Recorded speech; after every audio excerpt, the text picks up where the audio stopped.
తింటే గారెలు తినాలి, వింటే భారత వినాలని మన పెద్దలు ఊరికే అనలేదు కదా. కానీ గారి ఇరుక్కుపోయి ఒక ప్రాణం పోయింది. మీకు ఈ విషయం తెలుసా? అయితే ఈ వీడియో చూడండి.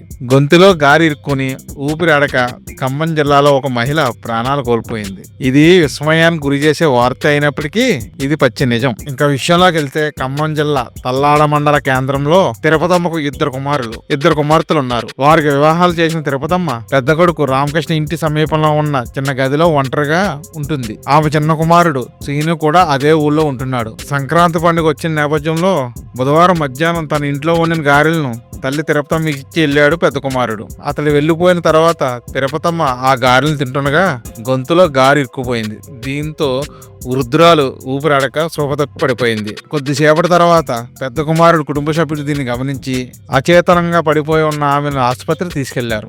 అయితే అప్పటికే ఆమె చనిపోయిందన్నట్టు వైద్యులు నిర్ధారించారు.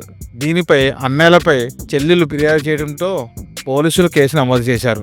కేసు నమోదు చేసి దర్యాప్తు చేపట్టినట్లు తల్లాడ హెడ్ కానిస్టేబుల్ వెంకటేశ్వరరావు కూడా వెల్లడించారు. గారి ముక్క గొంతులో అడ్డం పడి చనిపోయిందా లేదా ఏదైనా కారణం వల్ల చనిపోయిందా అనే విషయాలు దర్యాప్తులో తెలుస్తాయని వెంకటేశ్వరరావు గారు చెప్పారు.